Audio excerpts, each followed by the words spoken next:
the lab, and we're gonna make sure this happens as soon as possible. At Randy_Vision writes, which one are you taking? Okay. He's what the hell are these? What are these? Bulbasaur, whatever the hell it is. Shamander or the Squirtle. These are Pokemons, I guess that's what it is. I'm gonna say, you know what I'm gonna say? Shamander. That's who I would take. Because it reminds me of me because of the forehead. That's what.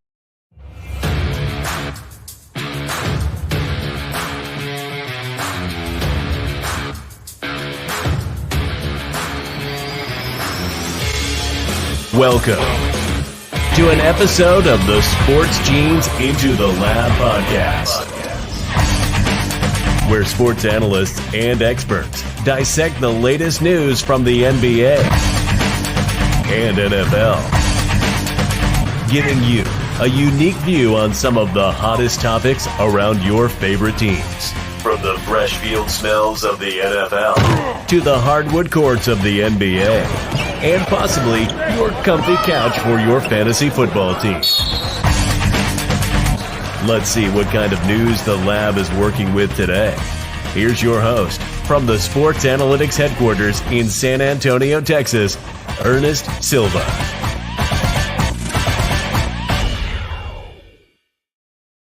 Welcome back. Welcome back. We are back on ITL, a Saturday night episode where you're probably having some good times elsewhere.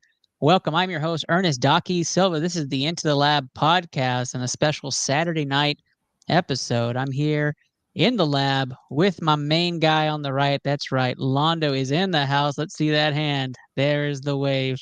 And we're kicking things off greatly here. Episode 27 of the year. Conference Championship Edition. ITL's famous Pick'em is back. Not too early. We're right on time. Tomorrow's games are upon us. It is Championship Eve. I'm also joined in studio with the wonderful and consistent Chris Connor. What's up, brother? Not much. I'm getting ready for Championship Sunday. It's the NFC, the AFC, and we're almost, we're almost down to where we're gonna get a Super Bowl. It's down to 4 teams, and after that, we get our Super Bowl. We do get my Super Bowl. Thanks. Yeah. Hopefully get my Super Bowl. Chris Connor in the house. I was just on the Last Call podcast. If you didn't hear that, go check it out. We talked Texans football. We talked Cowboys last week. We talked Texans this week. Lots of great information. Part of our network is to expand and grow. Hashtag what's in your DNA. Join the Sport Gene today. Very excited to be launching this new brand in 2024. All the same cast that we have, but looking to add more and more content creators. And anybody who wants to join us, reach out, DM at Into the Lab Pod or at the Sport Gene on Twitch, on any of those social platforms. We are going to talk some football. We're going to warm things up here with some coaching conversation. Then we're going to get right into the games. You're here for the pick 'em advice. Just kind of hear us out on what we want to talk about today. So first off and foremost, let's jump into some of that football conversation. Bill Belichick, been a hot conversation over the last couple of weeks. Been a big conversation about where he's going to go since his departure in New England.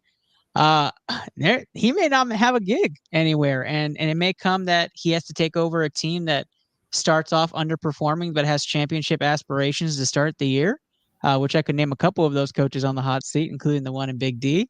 But Chris Connor, Bill Belichick's been a big piece of your research, a big piece of your life over there. Talk to us a little bit about what you're hearing from the Belichick corner and what you're feeling on him not being in the NFL next year.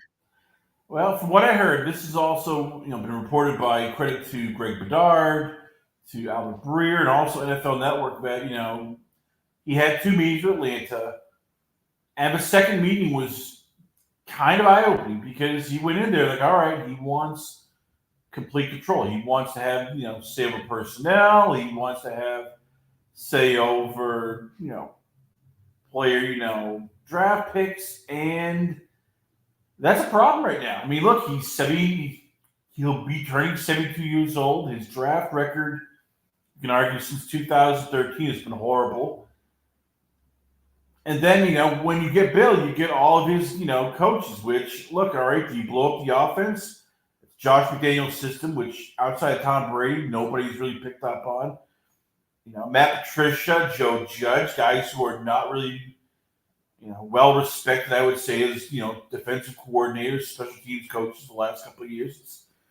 I don't know if he got coach again because he's not going to budge. Well, nobody's going to give him full control. Like nobody's going to hand him the reins of an organization, right? I understand that, but he is stuck in his ways. He is dead set on, if I'm taking over, I want control. He didn't want to work for Rich McKay. That was what came down to. There's a lot of bad blood between the two of them. Rich McKay's on the competition committee. He's the one who changed all those rules that Bill loved for defense. So that's what it came down to a lot. It's like, all right. And, Bill hasn't shown that he can really do a lot with the offense. I mean, the Mac Jones, Cam Newton debacle still is a strong, stench in New England. And that scares teams when you're bringing in this 72-year-old who's like, well, can you win without Tom Brady? I think you got to give him somebody with some talent, though. Like, I don't think Mac Jones is a horrific quarterback, but he's obviously not Tom Brady, but I don't think he's like an average starter on many teams. Let me ask you something. If you had Mac Jones today, how many teams start Mac Jones today on their team over their starting quarterback? Hard to say. I mean, maybe 2 or 3. I mean, the way Mac Jones I don't even know if I have 2 or 3. Maybe Denver? I probably would say the Raiders. The Denver hypothesizing that Russell Wilson's gone because I wouldn't start him over Russell Wilson. But that's the Mac Jones debacle is because of Bill. I mean, look, he did fine his rookie year, and then Josh McDaniels left, and instead of getting another offense coordinator or another quarterbacks coach, because who would want to coach for Bill Parcells? I'm going to put Matt Patricia and Joe Judge, who have no offense experience at all, let alone play calling. I'm going to put them in charge of the offense, call plays, which they tried to install with San Francisco 49ers, Kyle Shanahan offense. They had to ask players about certain plays and packages because they didn't know what, about the whole X's and O's of, the Shanahan offense. The whole thing was bad. I feel, Chris, that this is like I'm watching the movie Mr. 3000 and it's Bernie Mac chasing 3 hits. And they're like just gonna have a countdown somewhere for 3 seasons. They're giving him a 3-year contract and they're gonna have like a big 27 counter. Because he just needs 27 wins, right? Like that's the number. So it's just gonna have the number. Every time he gets a win, like the net counter's gonna go down, and then we know he's gonna freaking retire. Like, let's say hypothetically next year. Let's say a couple of jobs open. Yes or no? If you could see them giving Bill what he wants. Dallas. No. Philadelphia. Possible. That's a 50-50 for me. It's one of my only 3 spots I think it makes sense for him. I feel like it's hard to say. So they would fire Howie Roseman. So in other words, they'll fire Howie Roseman also. Because Bill's not going to work with Howie Roseman. He wants complete control. I agree. That's why I'm 50-50. He would have to go for Bill to come. Mm-hmm. All right. Buffalo. No.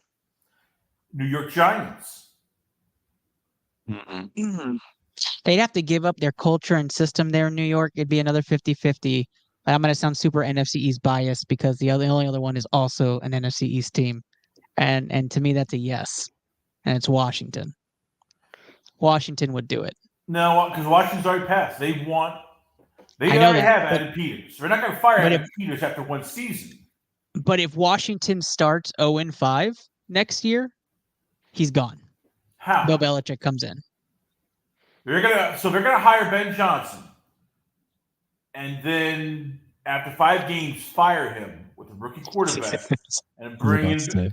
Look, absolutely. This is what it is. I think Bill is done because whatever poverty franchise decides to say, "Give me the savior of Bill Belichick," this is the fan base. Give me a hell yeah!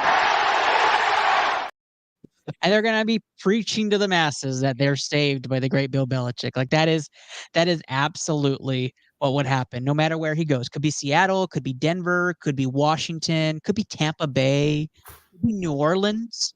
for all we know, Bill Belichick gets hired, the fan base is going to rejoice because he's going to take over and make you win 8 games at the very least.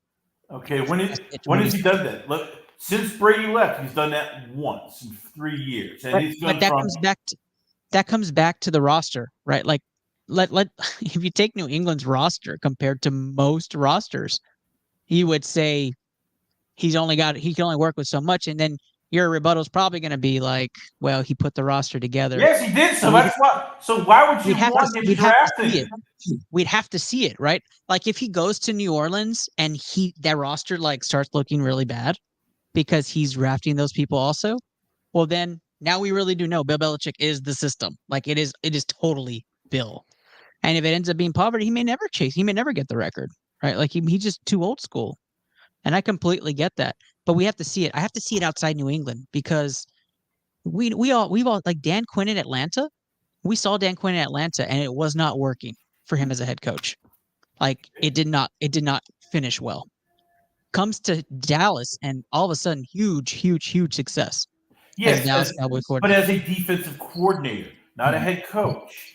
And that's going to be Bill's problem. It's like, yeah, Bill is maybe a great coach when he has the right people, when he has, but he's not a GM. But we're giving him the connection that he is a GM, but he's not a GM.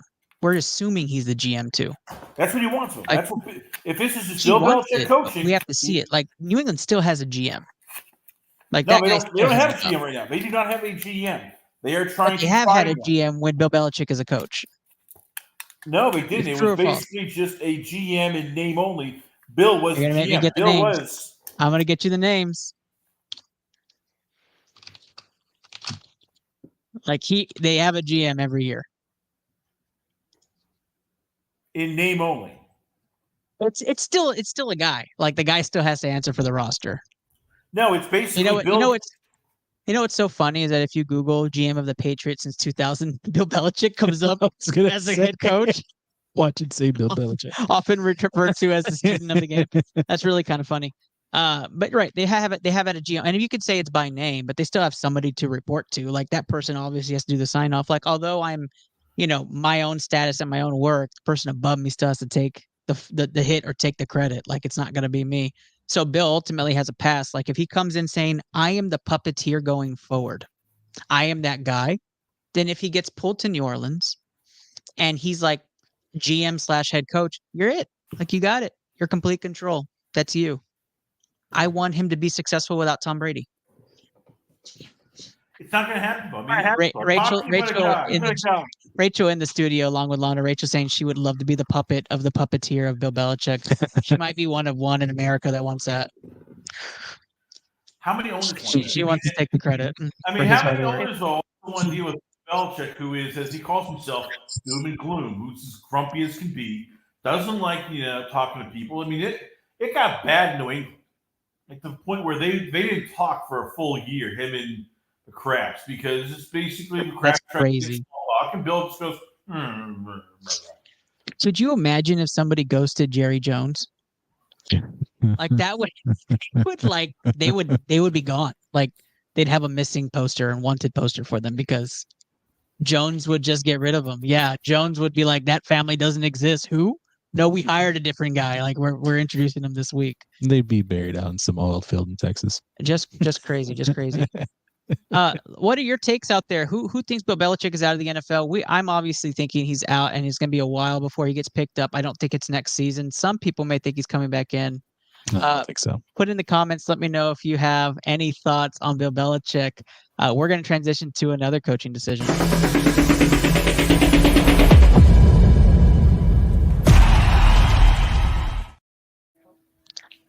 All right, we are back into Lab Podcast. I am your host, Ernest Silva. Second part of this first round is going Jim Harbaugh. Jim Harbaugh going back to the team he once played for, going back to the Chargers. Going to charge up this offseason. Jim Harbaugh is going to bring that team back. I like Justin Herbert a lot. I've preached about him in fantasy football. I love him as a player. The clutch gene, I don't know if that's there yet. We haven't seen it. He's had some unique performances in clutch situations. And he really hasn't had a roster around him to kind of back him up when his play is not phenomenal. I compared Justin Herbert a lot to Dak Prescott in the clutch and in clutch situations, leading to postseason play. You can look up the stats, you can look up the win-loss ratios. It's very similar in their careers. So, well, that's my issue with Justin Herbert. The other piece to this is that Jim Harbaugh brings a whole different take. Coming back to the West Coast, he's now going to be back in the NFL. Chris Connor, you and I have talked about Harbaugh. You called Harbaugh to Los Angeles directly. What are your thoughts on the fit for Harbaugh in LA? Do you like it? Is it something that needs some work, or is it a match made in heaven for you? To me, it's a match made in heaven. This was basically, the one job I always thought where, all right, if he takes it, he's where, this would be his job. He gets the franchise quarterback. He gets, an offensive line that can pass protect. They have some holes, but he's also getting power. He is going to pick the GM. So it's not going to be like San Francisco where he was stuck in a shotgun marriage. Him and Trent Baalke really did not get along. He's, the master, the captain of a ship. And you know what? Everywhere he goes, he wins. Now, does he burn bridges? Oh, of course. But he is the man, a guy who he just wins. And that's what LA Chargers needed. People were saying they were too cheap, that, hey, they didn't want to win, that, the Spanos didn't know what was going on. Well, they put on the big boy pants and they got, Harbaugh, which Harbaugh versus Harbaugh next year. I'm already excited about that. I am getting, orgasmic at the thought of those two guys coaching against each other and just knowing how competitive they are, and at times how much they hate each other when they're on the football field. We're going to see some good football then, huh? I have a take on this, and it's going to probably draw a lot of haters out, but I got a take on this. Does Jim Harbaugh going to LA mean he's guilty? Guilty. Like, he's guilty of cheating. Like, he got caught, wins the title. He's like, dude, I'm getting the hell out of Dodge. Like, they are going to find shit on me now. I need to get to the next level. I'm guilty. What do you think, Chris? No, because to me, it's he got what he wanted. He got a franchise quarterback. Because if this was Atlanta, I think he would have gone back. If this was, Seattle or Washington, he would have gone back. But he has the quarterback. I mean, he has Justin Herbert. He has a top 10 quarterback at worst that he gets to work with. And look, you know the story. You're only as good as a coach with your quarterback, and well, he has that quarterback. Okay, so Herbert being a top 10 quarterback, I think that's something I'll debate in the offseason. I don't think I need to debate it tonight, but I think that's he's right on the cusp of that. Oh yeah, not right. I would put him over. I would put him over C.J. Stroud right now. He can do stuff that Stroud can't. He can do what a lot of quarterbacks can't, and run the football, throw the football, throw it, those tight spaces. He's had an idiot for a head coach. What? I mean, what? Yeah, but all right. If you had put Justin Herbert on the Pittsburgh Steelers, they are going to a Super Bowl in the last couple of years. If I put C.J. Stroud on the Steelers, they're going to a Super Bowl. I don't know about that. I cannot make the argument. Like, I can make the argument both ways on that. I don't know about that. That's a hard tell. I know, because I know that you've adopted C.J. Stroud as like your son from another mother, but you look at Herbert. So Herbert has had all the talent in the world. Like, he has had 3 great receivers any given year. He's had veteran, Hall of Famer, some would argue, tight ends, decent line that's gotten worse. And hold on a second here. What Hall of Fame tight end has he had? Well, I'm going to bring it up right now as I'm talking it, but he has had many So Gerald Everett by itself is a veteran tight end that has done wonders for him. Gerald Everett isn't a Hall of Famer, so you can stop that Hunter silliness Henry right there. before that. Hunter Henry's not a Pro Bowl. Is not even a Pro Bowl tight end. If you take Hall of Famer out of it, that's still two tight ends who would near the 1,000-yard mark because they're good tight ends. That's because Dalton they Schultz. have Justin Herbert, though. I mean, stop with the silliness here. Stop with the silliness. I will say this is silliness.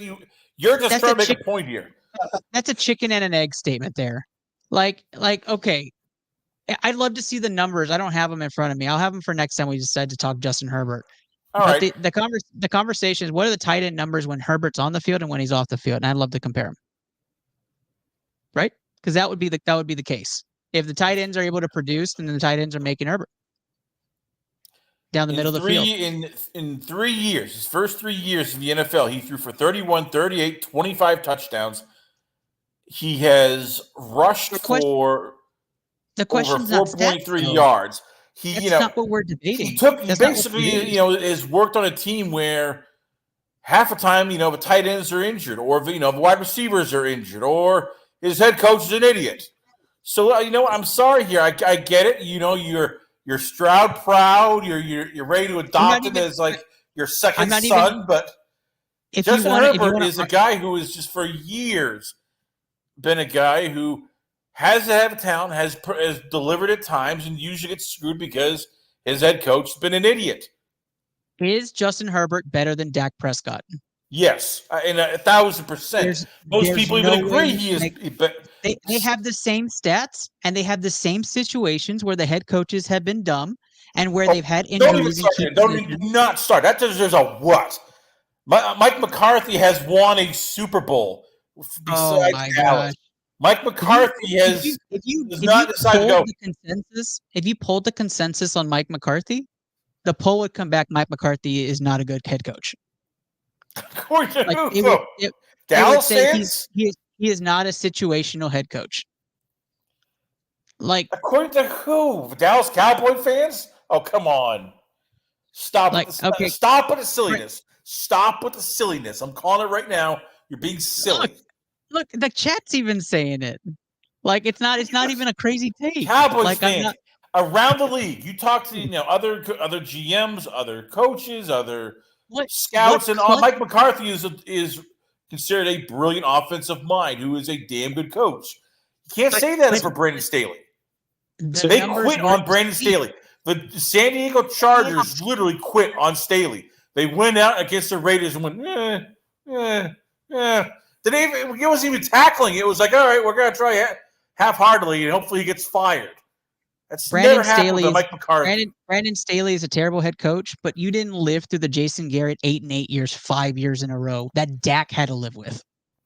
Like that, compare it to Jason Garrett then. Get Mike McCarthy out of your mouth. Like, be realistic. But be realistic. Like you're talking about like Dak has had Hall of Fame fucking coaches. Like that's not happening. Like you're Mike McCarthy will probably be a Hall of Fame coach. Dak had Kellen Moore as a offensive coordinator who was like a teenager. Like let's don't. Justin Herbert and Dak Prescott have very similar careers. And give me, I'll even task you with this, Chris. I'll bring it down. Give me 3 clutch wins Justin Herbert has in his career, and I will stop. I don't have those numbers in front of me, but I know. Next time we'll revisit it. I just need 3 clutch wins, whether it's for the division, whether it's for a key part of the season, whether it's for the playoffs. I guarantee you can't find 3. And that, to me, is not a top 10 quarterback. I can name you 3 for CJ Stroud. Oh, my God. You are just... He's only had 1 year. So, according to NFL.com, Justin Herbert is ranked number 6. In stats. Okay, where's Dak Prescott? Number 10. Okay, nobody's going to tell you today. The NFL just proved it. We've had scouts, we've had coaches, all have said that literally Justin Herbert is a top 5, top 6 quarterback. Dak Prescott is not. I don't know who else to tell you. I know that Dak is is one of your beloved Cowboys who it's ride or die. I know that CJ Stroud Is Stroud proud? You're ready to adopt him as, hey, he's my CJ Proud. son. Yes, you're ready to adopt CJ Stroud as like your son from a different mother. Hey, I'm not even. I love that we keep going back to CJ Stroud. I think he would fit better in Pittsburgh and he would win more. But I have to tell you, but Justin Herbert gets a lot of slander, and he has been in. There have been wins where he's had the wins, and it's either been Brandon Staley calling a bad play, or going on 4th and 3, or I think that's a cop out because we blame quarterbacks for losses all over the NFL, and for him though, it's the coach. Like we blame quarterbacks all the time for the way they play, and he has been in shootouts where he's at the ball and scored no problem the whole game, and comes up flat in the fourth quarter way more times, probably double-digit times compared to the amount of clutch times, because I can't name 3. That's all I have to say about Justin Herbert. He's just not my guy. Like, I'm not, I fantasy-wise, stat-wise, he's just like Dak for me. Yes, I will put him on my fantasy team because he will get me touchdowns. He will get me yards. But if it's about if my team's winning, I haven't seen that from him. I don't know if you even have a season where they were winning like that, except for I think they made the playoffs one year and they lost in the wild card round.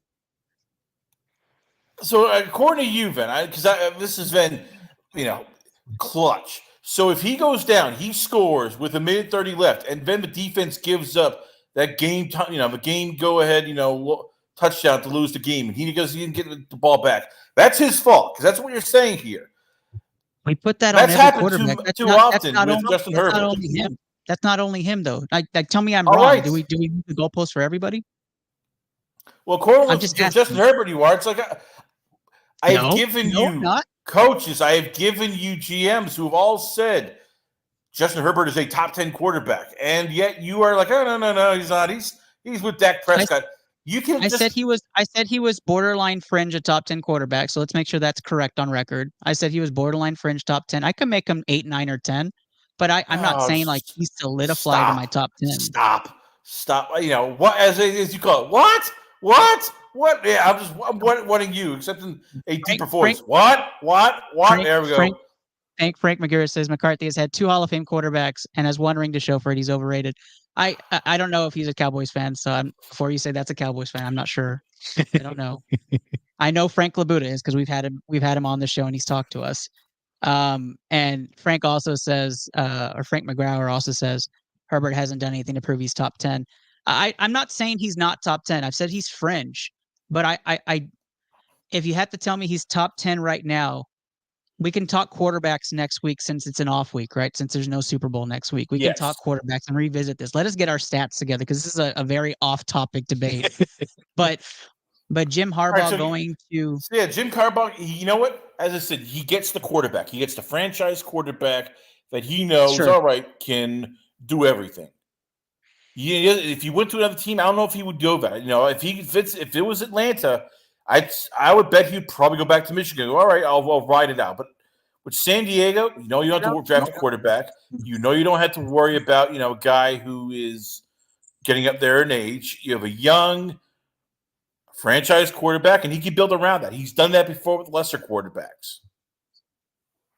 I agree. You saw what he did with JJ McCarthy just recently. Like, what have you done for me lately? Michigan was able to perform at high levels against good defenses across the board, win a national championship. You'll see JJ McCarthy drafted. What do you think? Like maybe bottom of the 2nd, 3rd round for him, or you think he goes in the 1st this year? I have no idea. I've never been a JJ McCarthy fan. I mean, he's a good college quarterback. So we'll see what happens after the Senior Bowl and the NFL Combine. But for me, I wouldn't be surprised if JJ doesn't get drafted until the 4th, 5th round. Yeah, and I know some have him like projected late 20s just because he won a ship. But I like 2nd, 3rd sounds right for him. Like he's not one of those top 3 quarterbacks in the nation, and so Jim Harbaugh has won with a quarterback lesser than Justin Herbert. So coming to a situation, I know NFL is much different league, right? No fun league, paid players, whole different system. He's proven he can be a winner in the NFL before. I think coming to LA will help. Luke says fringe 2nd round. I'm with you on that. I agree. And Frank McGrawer comes back and says he's definitely a franchise quarterback. I think we all agree on that. just as far as where he ranks, I think is the debate. But I do, there's questions, right? Like even the wide receiver core has injury questions, who's coming, who's staying. And can the defense revamp itself to back of the old days where they were very stout? I remember watching the Chargers with the old Seau days, right? And watching how great they were. Can we get back to that and help Herbert get over the hump that they need to in the playoffs? Last 30-second take on Harbaugh. I know we spent a lot on Herbert, but last 30-second take on Harbaugh for next season. What do you expect for the Chargers, Chris? Probably 7-9. I mean, 8-9. This is still a team that they're going to have to cut some top players because of salary reasons. So, look, they're $43 million over the cap. They'll probably have to release a trio of either Bosa, Khalil Mack, Keenan Allen, or Mike Williams. 3 of those just to get under the cap. So, first year is going to be tough, but the next year when he gets that cap fixed and everything ready, that's going to be basically when he starts making the big push, and you see him back in the playoffs. Yeah, I completely agree. I think it's going to be a pretty mid 500 teetering year. I know you can't be 500, so the 8-9, 9-8 area. It would be a success if they made the playoffs. Like if he came in and revamped everything, the roster turned over a bit at the GM level, and Harbaugh's able to get, rally his culture in, and all of a sudden they're a playoff team. I think that's a huge win for them. I think it's going to take a year or two to get there, but that would be huge.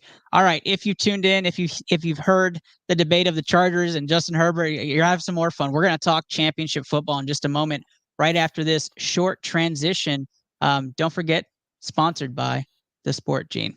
We're going to be right back after this smooth transition here on ITL.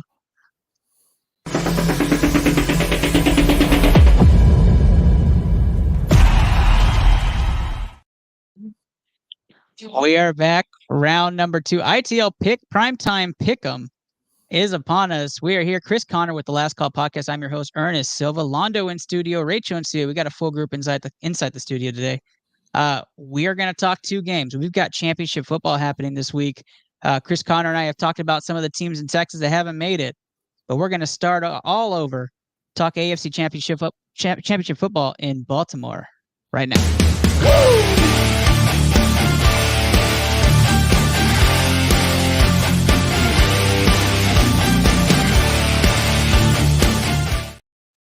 All right, Baltimore -4.5 at home against Kansas City Chiefs. I'll take the NFC and start that analysis. Why don't we start with you, Chris Connor? This is going to be a game. This is going to be battle of the Swifties versus battle of the Ravens. How do you see this game, and what do you like?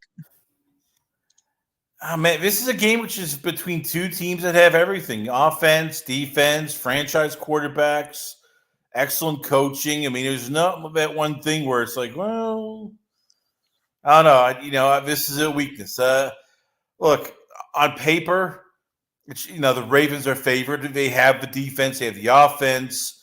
Lamar's playing above his, what he usually does. He's taking it to the next level.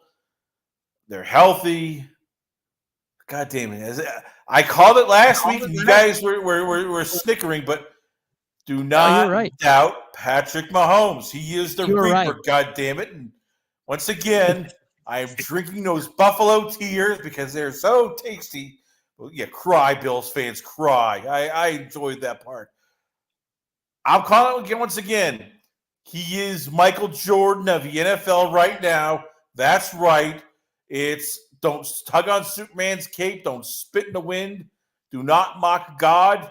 And do not bet against Patrick Mahomes of the Kansas City Chiefs. You're taking Kansas City to win this game. Yes, I am. I'm going to listen to what Londo has to say because Londo's going to chime in here now. Londo, in studio producer. You're going to see his hand like the Woody wave right now. There it is. Londo, what do you have for this game?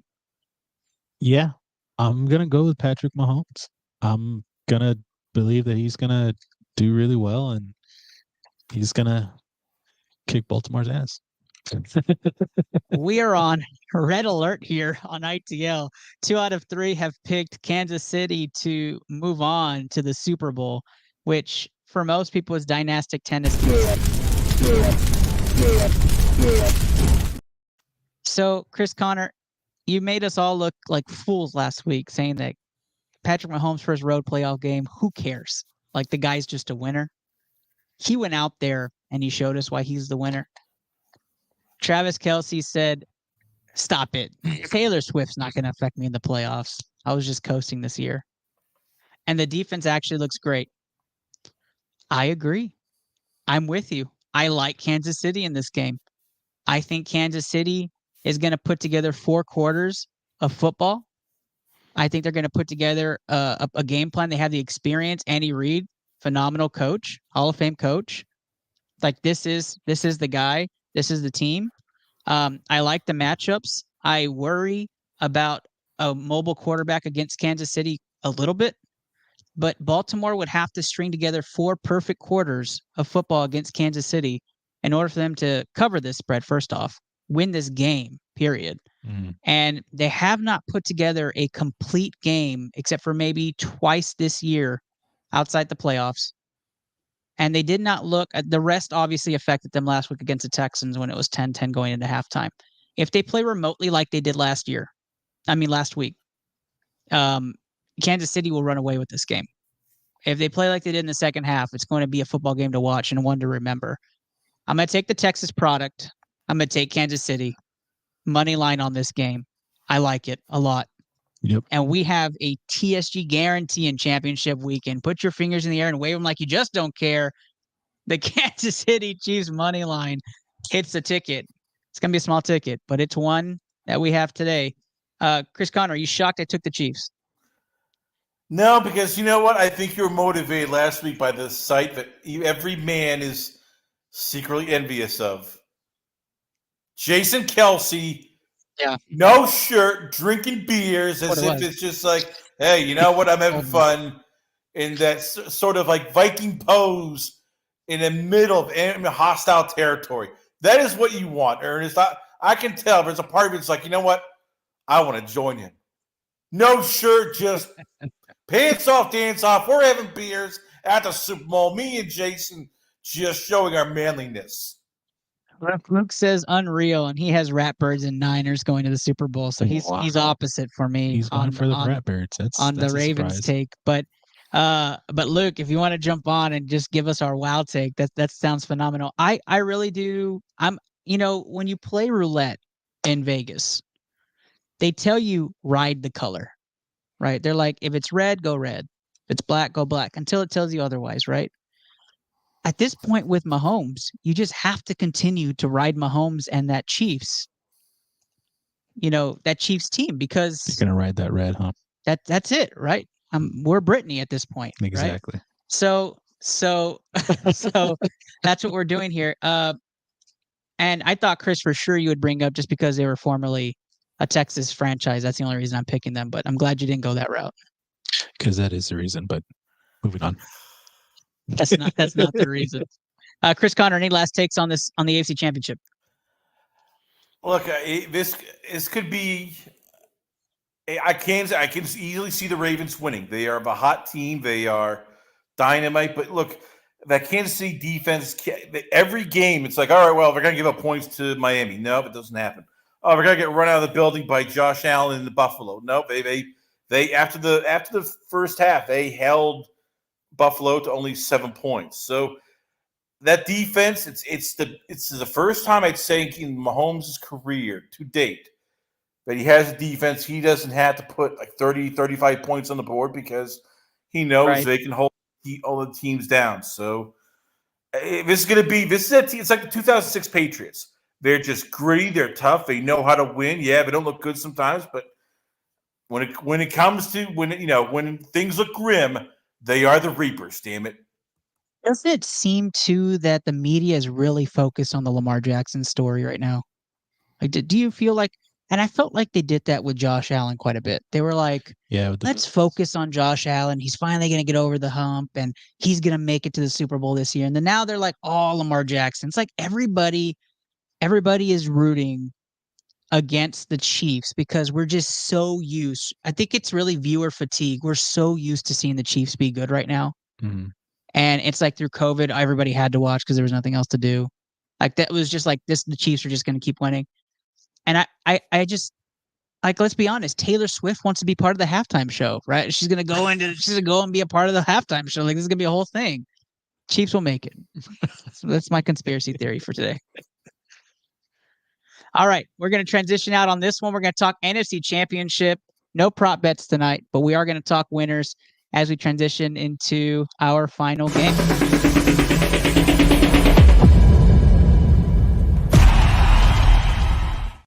No, I haven't.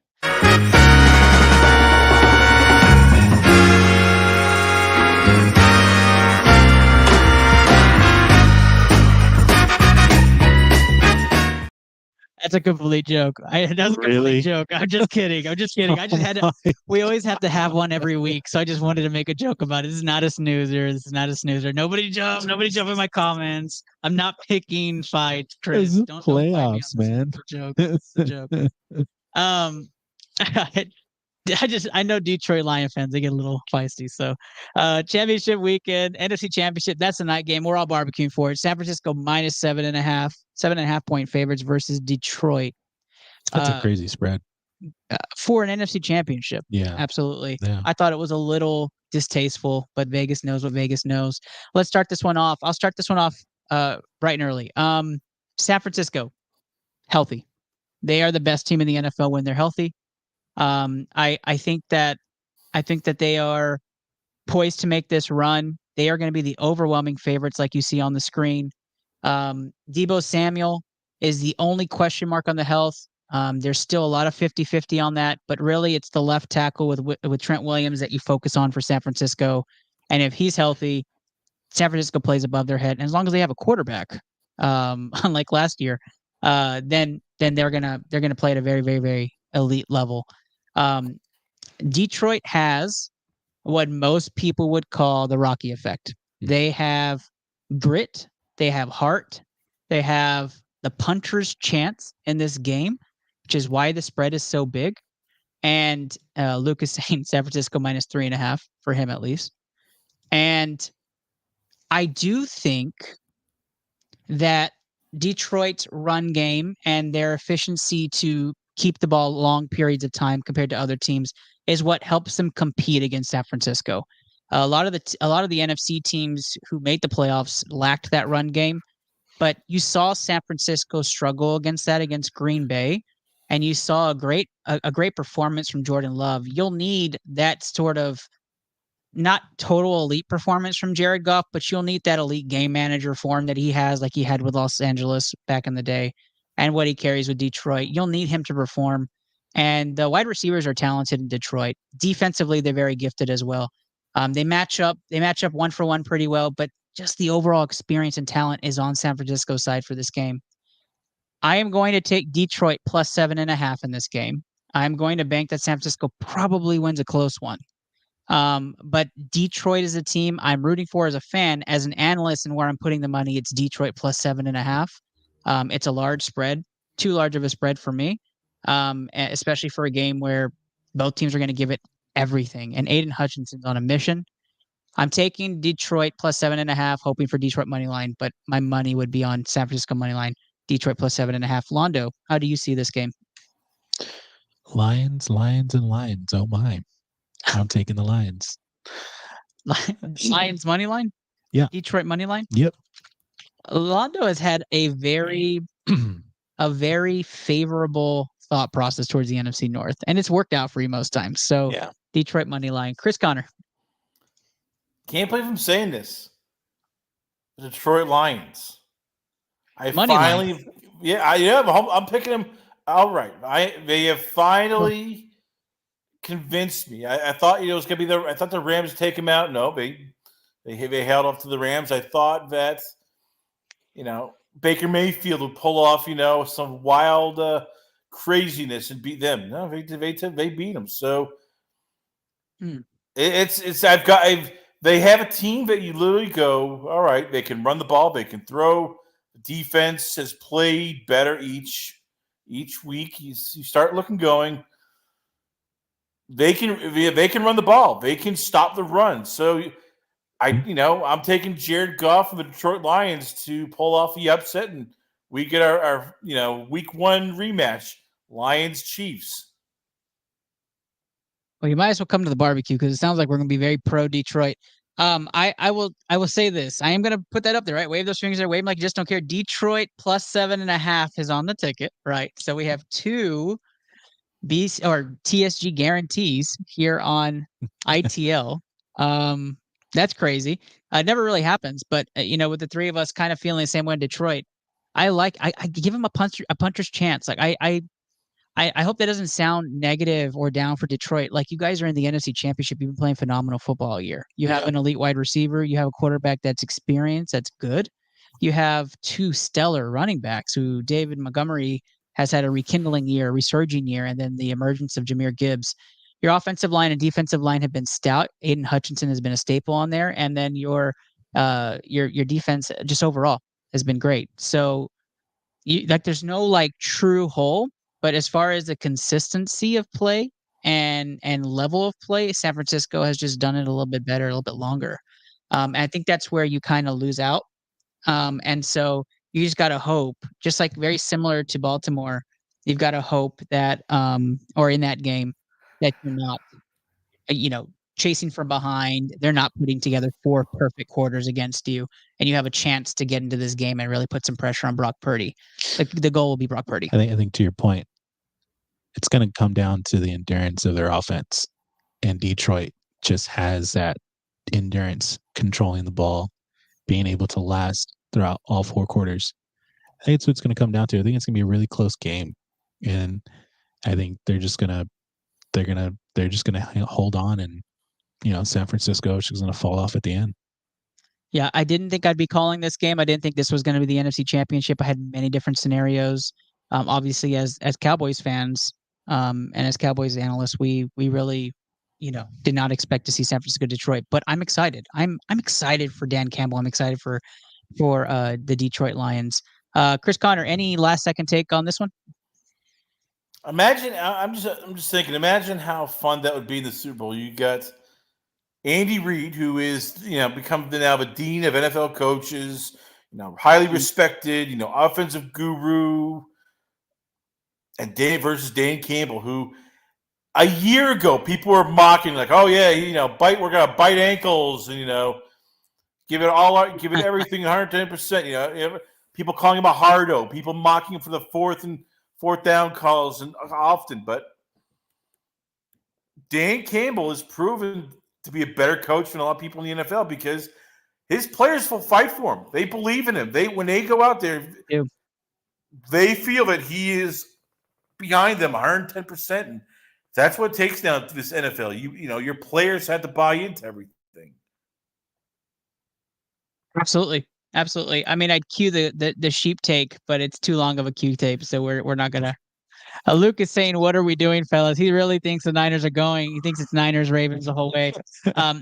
Luke, if you're on here, we'd have that debate, but we're not. You're not on here. Let's just talk about what the TSG guarantee does for you. Kansas City moneyline, Detroit plus 7.5 would get you 4-1 odds this week. And if you want to increase your 4-1 units, that is what you're playing. We will put our money where our mouth is. We will drop probably 10 units on this just to have some fun this week and have some sweats through the barbecue. But that is tonight's show. Lots of debates. Tune in next week for some quarterback conversation. We're going to revisit that. And all Pro Bowl, all fun here on ITL for next week's conversation. Hopefully a full group before we go to Super Bowl Sunday. And what comes next, I hope it's going to be a great matchup. Hoping it's not hardball, but that's a whole different conversation. Chris Connor, always wonderful. The debates are hot, and that's why you're on here. So appreciate you, my man. Tell the people where they can hear the Last Call podcast. Once again, go to lastcallpodcast.com and check it out as me and Ernest start talking Texas off-season plans, Texans, outlook, the future of Bobby Slowick and where he might go, and a whole lot more. It's lastcallpodcast.com. You can also check us out. We're on Twitter, on X, Last Call Chris C, and we're on Facebook as well. And Ernest, always a pleasure and an honor being on the show. Absolutely. We've been doing this for 5 seasons, Chris. I appreciate you being consistently on here and being a part of the family, man. I really, really appreciate this year, and so glad to have you as a sports scientist. I know we're nearing the end of football season. It breaks my heart. But a special thanks also to my 2 in-studio producers, Rachel, chilling in the darkness over there, and of course, the Woody Hand man himself, Orlando It's Mendoza. Buzz Lightyear, but yeah. Yep, the Buzz Lightyear hand himself. There you go. And so I'm your host, Ernest Silva, Interlap Podcast, Interlap Pod, on usually Tuesday nights at 8:30, but a special Saturday episode.